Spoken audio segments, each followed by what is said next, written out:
Lambert's death. By the time we get to Lambert's final moments, she's one of the last survivors on the Nostromo. She knows she's being hunted, and she knows the thing stalking her shows absolutely zero mercy. Lambert's not a hero like Ripley or a leader like Dallas. She's just a regular person. But too bad, Lambert, it's not looking good for you. Her death is terrifying because of the mysteriousness. When the alien finally corners Lambert, we hear everything, but we don't see everything. And sometimes, what you don't see is worse than what you do. And Lambert's death proves that point brutally. What makes this even more messed up is how trapped she is. Lambert's not dying surrounded by friends or family. She's dying alone, in the dark, millions of miles from Earth in a galaxy far away, killed by something that sees her as an obstacle in its path. The deaths only get worse from here, though. Dallas's death. Dallas, the ship's captain. Dallas decides to hunt the alien in the ventilation system. It is right around there. Now, Dallas, you're gonna have to be careful. As the ship's captain, he feels responsible for his crew's safety. He can't just sit back and wait for this thing to pick them off one by one, so he does the only logical thing. He gets a flamethrower, straps on a tracker, and crawls into the vents where he'll definitely be able to kill the alien. For a moment, a very brief moment, it feels like he might actually pull this off. He's got equipment, he's got backup from the crew, and he's an experienced leader. But then, something dark happens. When Dallas finally encounters the alien in those cramped ventilation shafts, it's not a fight, it's just a slaughter. The confined space means Dallas can't run, can't maneuver, can barely even turn around. He's trapped in a metal tube with something that's perfectly designed to kill, and all his weapons and training don't mean squat. His scream when the alien takes him is absolutely chilling.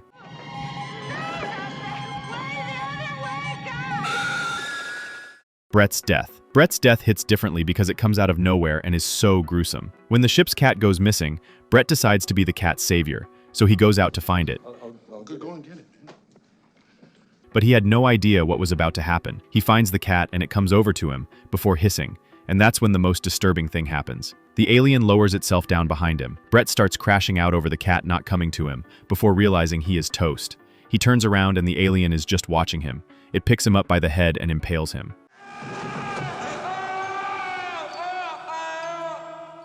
This death proves that in the alien universe, anyone can get brutally killed at any moment. Even some poor random guy looking for a cat. But this death was nowhere near as bad as the ones later on the list. But first, we need to look at the next painful death. Ash's death. Ash's death is probably the most satisfying and disturbing at the same time, all because the crew uncovered his dark secret. Throughout most of Alien, Ash appears to be a helpful nerd, trying to keep everyone alive. But they learn that he's been programmed to ensure the alien's survival completely reframes every interaction we've seen. Suddenly, every piece of advice he gave, every scientific analysis he provided, every moment of apparent concern for the crew takes on a sinister new meaning. When the crew finally confronts Ash, his destruction is super violent and nasty to look at. They bash his head in with a fire extinguisher and it just snaps off. But what comes out isn't blood, it's milk.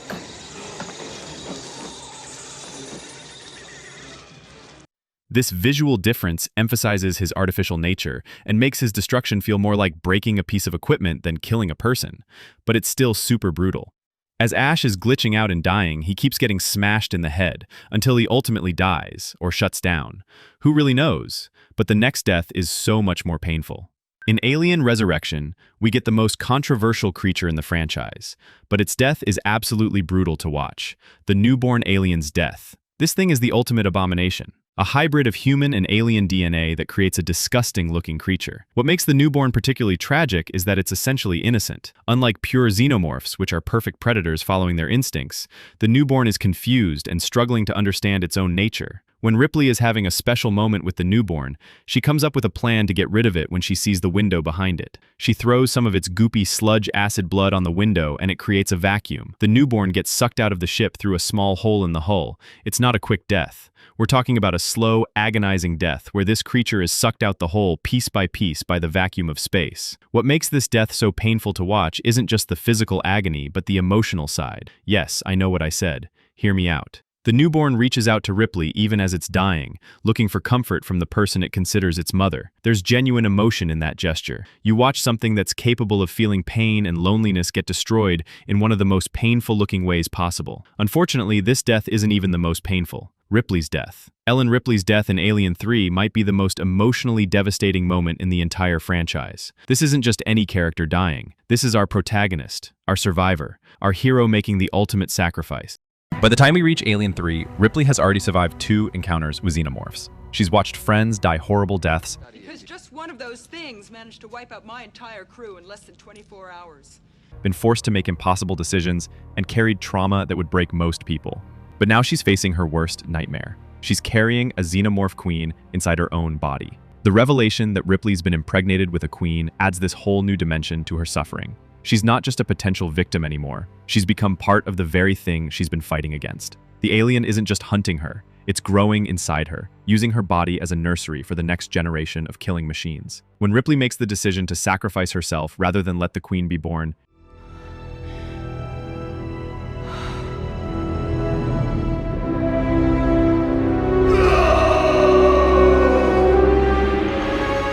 it's devastating to watch. This isn't just death, it's a conscious choice to end her own life to prevent something worse from happening. She's not dying because she has to. She's dying because it's the right thing to do. Her leap into the furnace is made with full knowledge of what it means. She's not just killing herself, she's killing the queen embryo inside her, and accepting that all her struggles will end in this moment. The physical pain of burning to death is horrific, but the emotional pain is even worse.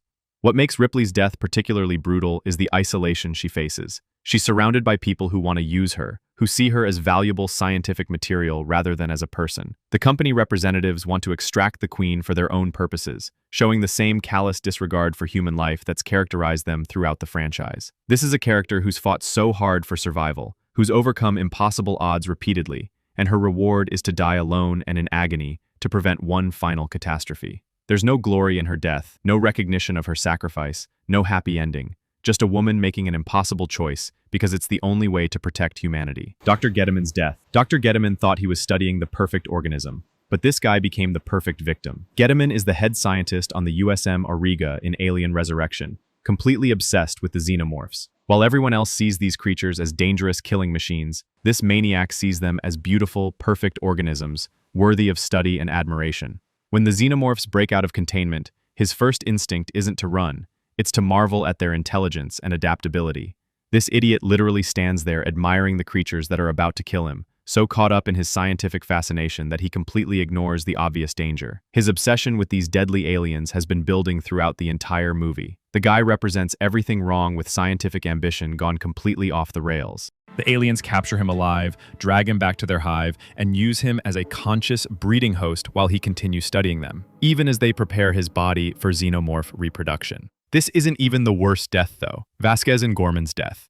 Vasquez and Gorman prove that sometimes the most painful death is the one you choose. Vasquez is the tough-as-nails smart gun operator who's been kicking alien ass throughout Aliens, while Gorman is the inexperienced lieutenant who's been completely in over his head the entire mission.